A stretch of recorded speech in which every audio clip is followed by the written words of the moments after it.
Hello and welcome to Just a Moment. My name is Kristen Harding. Welcome to the show. What a strange time this is. Feels like everywhere around me there's chaos, there's change. You know, we could look at it like we're getting pounded or archons, or we could just look at it like it's the universe creating a gigantic do-si-do so everyone belongs or ends up where they belong.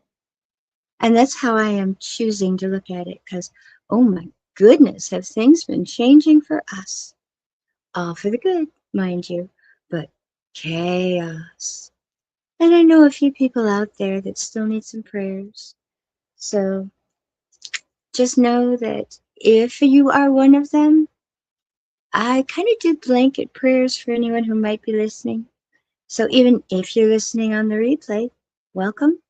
It doesn't matter when you listen, it just matters that you get the message. So we're going to start out with our Blessed Bee cards, and three of them came up today. Kill surprise.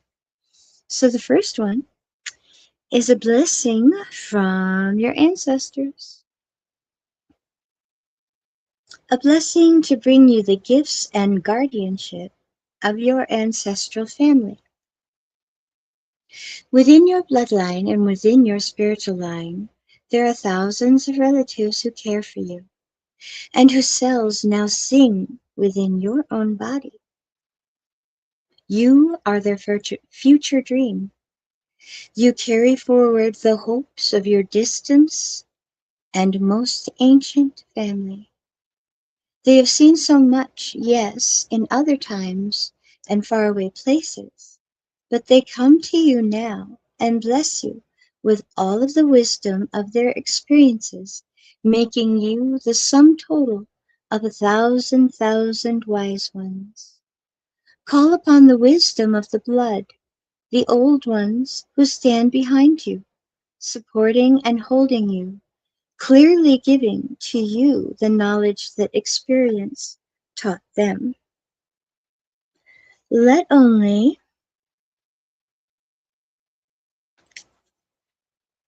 the ancestors who can free you, aid you, support you, and celebrate the best of themselves within you come forward.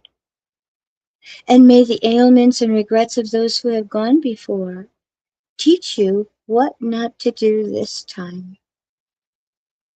If family be thin on the ground, or if there is estrangement at present, let the arms of the old ones hold you, form a circle about you, and infuse you with everything that you may need at this moment. You are loved across the distance of time. You are spoken to with quiet kennings, soft knowings that will direct you forth. You will be soothed by those who healed, and be guided by the old ones who hold before you the flaming torch of their united spirits. You are all that has gone before, but they celebrate you, for you are the future. Know that your life is precious to more than the visible ones you know. You are most precious to all the old ones, and to the ones who you share blood with. They know of your value and of the hopefulness of your futures.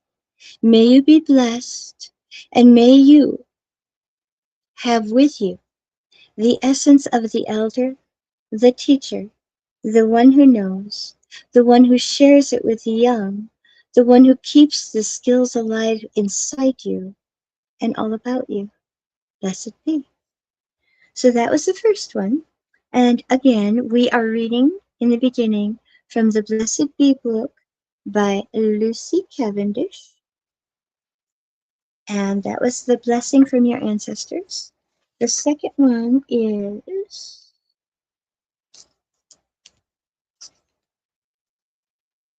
a blessing to find the truth.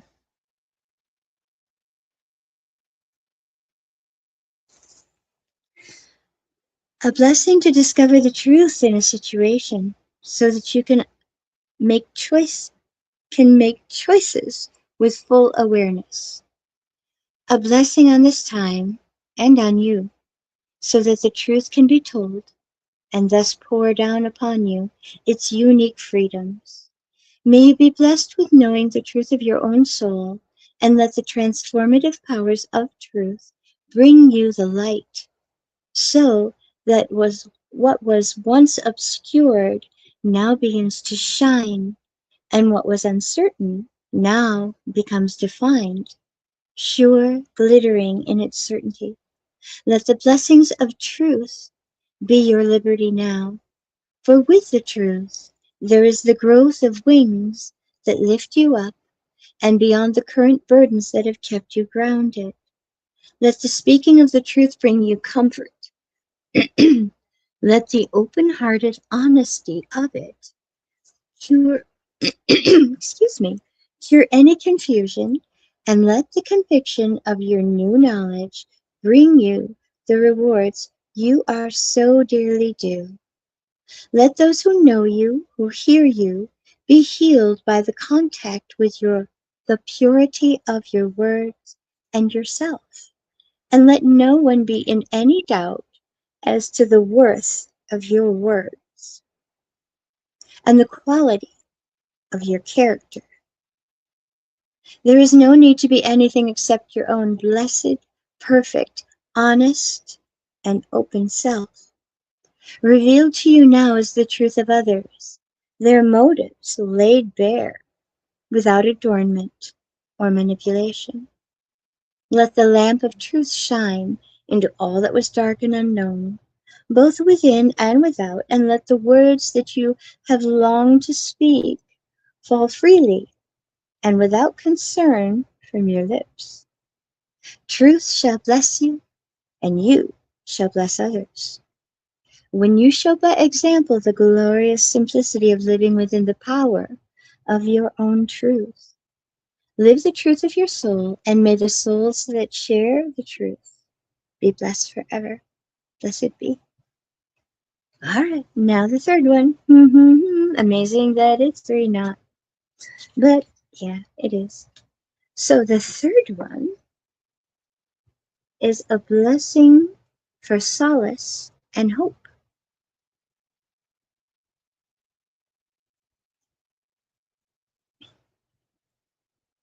This is a blessing for solace, the comfort that comes in the form of good fortune, and strange little moments that bring you back to the sense that the universe is a place where you are cared for, considered important, and that this solace brings you hope for the future and anticipation of the fair things that life will continue to bring you. Solace is the balm and the antidote to the wounds that life can deliver. It's not personal, for being here is a great gift, and we live in times where, in many ways, we are safer than we have ever been before. But we are fed a diet of hopelessness from our cultures and media sources until we become overwhelmed with the troubles that seem to surround us. This blessing is for you to find your way back to sweetness, for the flower in bud to release its sweetness. This is the part where I'm turning the page. For you to notice the shimmer of light upon water, the sheer pleasure of movement, the ease of a mind no longer racing over problems to be solved, but soft, intelligent, allowing the calm of life to steal back into your soul. This is the solace that keeps our hopes alive, the gift of good fortune that reawakens the candle of optimism that is within us, and the delight in the sheer whimsy of being here and being alive. It is the understanding that there may be little control, but we are no mere pawns in this life. We have our place in the world, and simply with our breathing in and out, we matter, and we are doing enough. To find solace is to find peaceful moments, small connections, to notice the thousand gifts life has conferred upon us, and it is to again invoke the divinity of existence without the fear of the future. Let hope give you lightness, draw away the pain, and open you up again to the possibilities until you begin once again to relish the simple, voluptuous truth of being alive. Blessed be. I'm just going to pop over here to the comments. Well, hello. And make sure that you know that you are welcome to comment as long as it's positive. Otherwise, you shall be deleted. I'm old. I have a note. All right. So I'm going to have a sip of water and then we're going to dive right back into Elizabeth April's Your Anxiety is Giving Me Anxiety.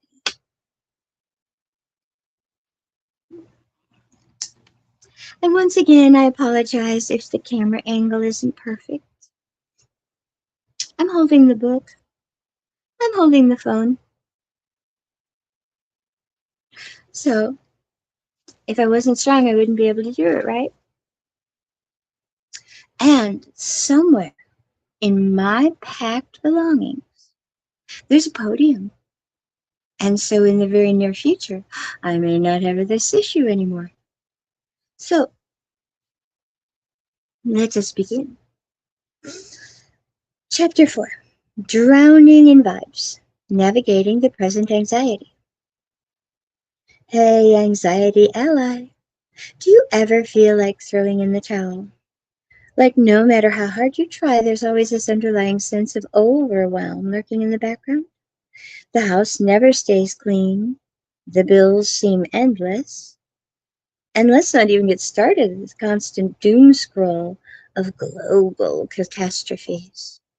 Every headline feels like another brick added to the weight you're carrying. On top of all this chaos, we're becoming more energetically sensitive.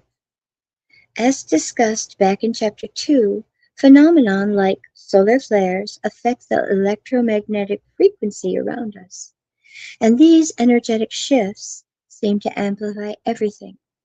Suddenly, paying bills isn't just paying bills anymore, it's feeling the weight.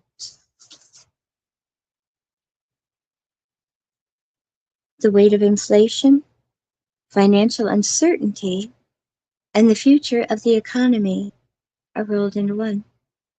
We are no longer living in a simple transactional world. The layers of the physical, emotional, and energetic world just keep piling up. It's no wonder that we're all feeling maxed out. But hey, you're not alone in this. And there are ways to cut through the noise, take control, and start feeling better. In this chapter, we're going to tackle the overstimulation of modern life head on.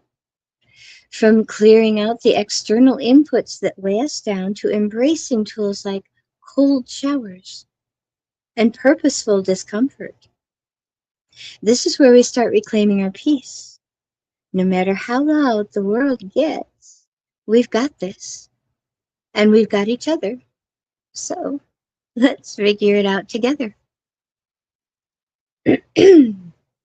Anxiety is contagious. The title of the book says it all. Your anxiety is giving me anxiety. Unlike anxiety from the past, which is caused by unresolved trauma and emotions, anxiety from the present is coming from outside of us. In the present, there are a myriad of triggers that will set off our spidey sense alerts, the root cause of our anxiety. One of the biggest triggers of the alarm is coming from our external world. When we observe this world as a physical system with interactions that involve our five senses, it's easy to understand cause and effect. You smell a freshly baked croissant in the coffee shop and you immediately feel hungry. Cause and effect.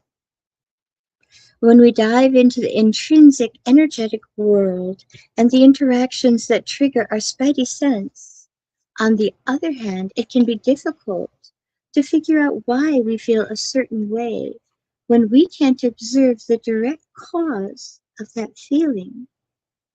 Let's go back to the example from chapter 2 of going to the grocery store and feeling the energy from the cashier. In your logical mind, you simply went to the store to pick up a few things. You bought them and you came home. There was nothing notable or significant about your time spent doing this chore. Meanwhile, you interacted with someone who was feeling a strong emotion, and you ended up taking that emotion home with you. That emotion is not yours, and yet now you have it. In fact, I bet the cashier felt it and felt a little better after you left. You see, it's not just anxiety that's contagious. All energy and emotion is. The busier our external world is, the more interactions we have, and therefore the more energy is exchanged. We don't just exchange energy with people, but also with situations and external objects.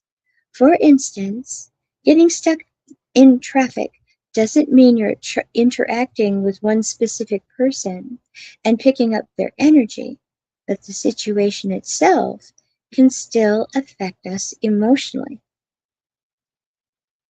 As another example, watching the news isn't a two-way conversation or an in-person interaction, and yet it still affects you. Maybe you watch the news coverage of a war happening overseas and you see the displaced children on the screen. Your thoughts race and you just want someone to help them, or at least hold them. If you're a parent, you might think of your own children and what they would go through in the same situation. All of these thoughts and emotions can happen so quickly that your conscious mind doesn't have a chance to recognize them. After watching the news, the rest of the day feels off. You feel removed from your own life, or just sad and unmotivated to do anything. But you might not recognize that this feeling that you have has come from watching the news earlier. So you can't pinpoint the cause of the emotion. Your mind starts to spiral, attempting to figure out what's wrong in order to prepare the best solution. Once again, the cause of anxiety is that spidey sense alert, and the symptom of it is your mind and body responding to the alert, attempting to solve an unseen issue. Conscious mind. This is a definition. The active, aware aspect of perception that processes thoughts, logic, and decision making in real time. The world around us prompts us to constantly engage, and within those interactions, we are bombarded with the energies we need to process. That is why naturally anxious people often choose not to go out and do much.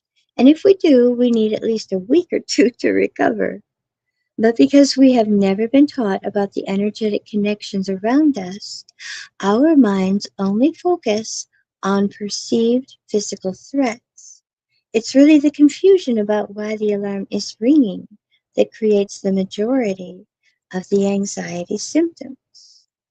When I began teaching my mind to solve problems by observing both the physical and non physical worlds, my anxiety began to decrease exponentially. This chapter will explore the unseen connections around us and how to navigate them with ease.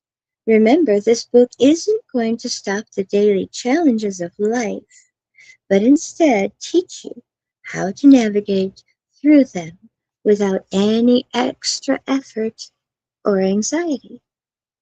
Change is the constant, but how we respond to the change is everything. Before we move on, let's assume that you've already begun or even completed, for now, the process of clearing out energy from the past.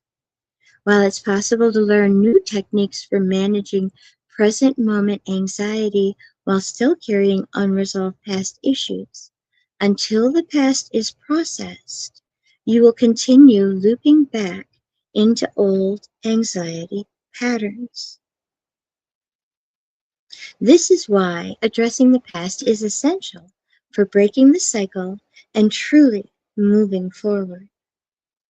If you haven't started yet, the process I laid out in Chapter 3, I suggest you do it before getting started with this chapter's concepts.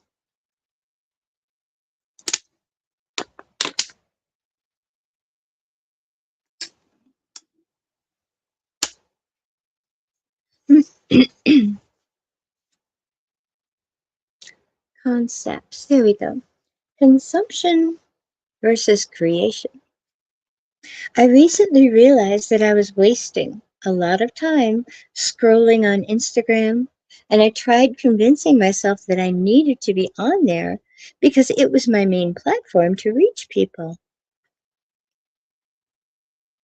But that justification just didn't stick. When I found myself spending hours staring at my phone, I had to ask myself, am I creating or consuming at this moment? And the answer most of the time was consuming.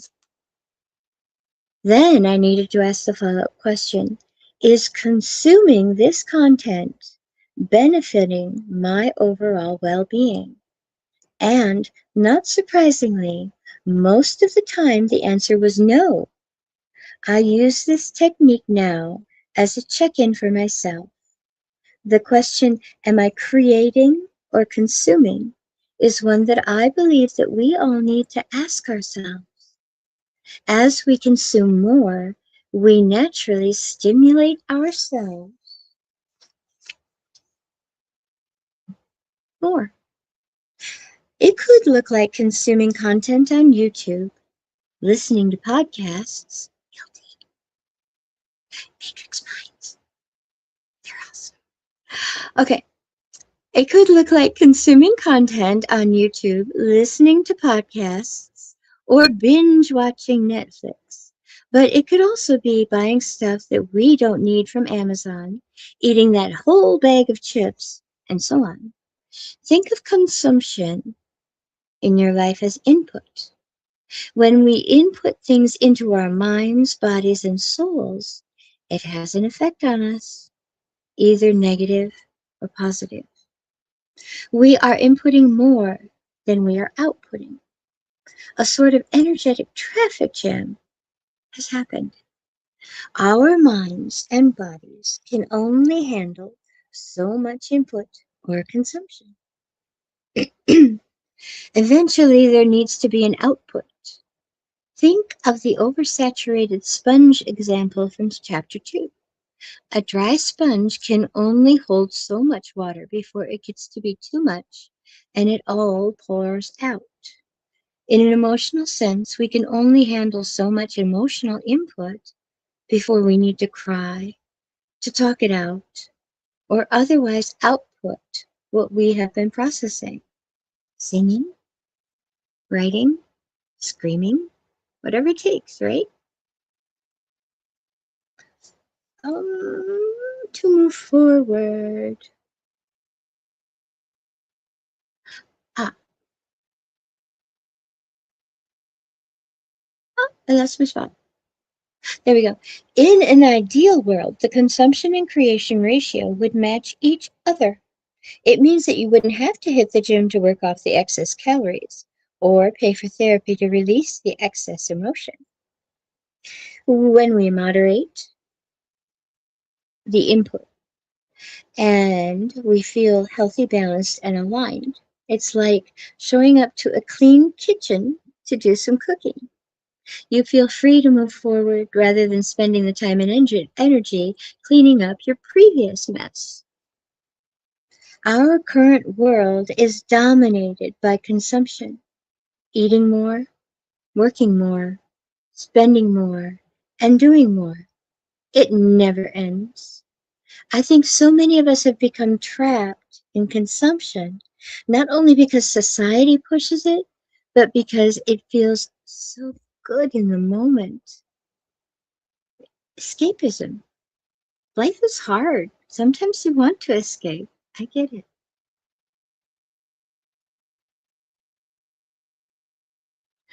Buying that thing, eating that thing, spending that money, scrolling for hours, all have been proven to release chemical compounds like dopamine and serotonin in the brain.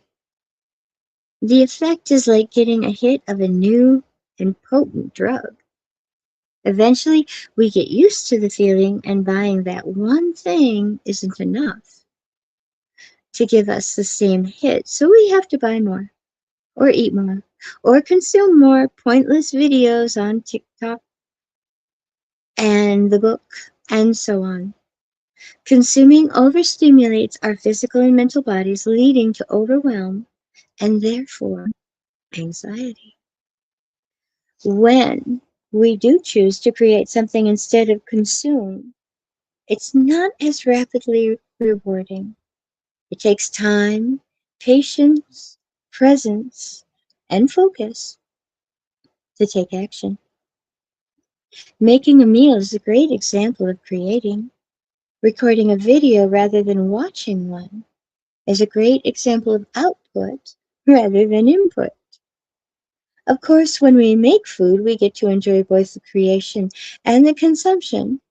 Similarly, creating a business takes a lot of time, hard work, and dedication, but eventually you'll be able to enjoy the financial benefits and consume what you've created.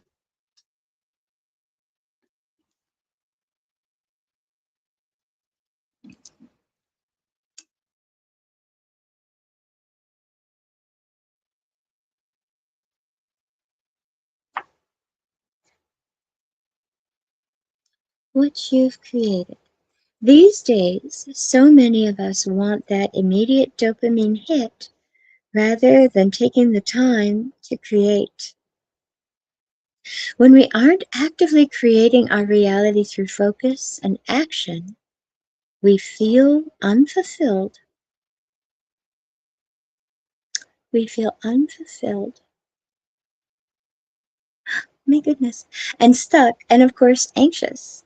So, what's the solution? Balance. Take a hard look at your life and the day to day. How much output versus input do you participate in? Then ask yourself, of the output, how much of it is for myself and how much is for others? When you drive around and pick up your kids, cook them dinner, go to work and answer your emails, that's all technically for others. When you take a bath or write in your journal or set intentions around what you want to manifest, that is all output directed toward yourself.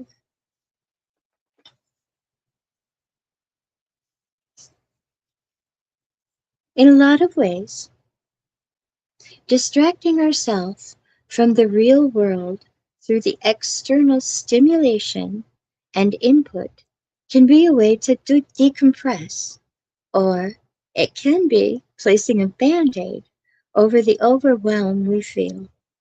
I recommend finding a balance between consumption and creation, as well as a balance between giving and receiving.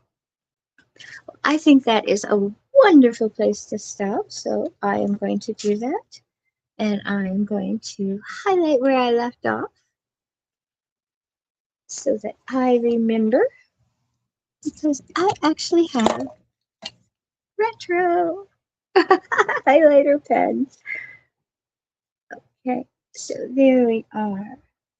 The next chapter is limiting external inputs. So that is where we will start again the next time. Oops, gotta put the cap on. That's why they last so long. The next time we read again. But I'm just saying there might be a guest or two in the meantime. So that is all for now, my very dear friends. Thank you so much for joining me. Never forget that you are amazing. You are loved. Be well, be safe out there. Protect your peace. And I will see you on the next show. Bye.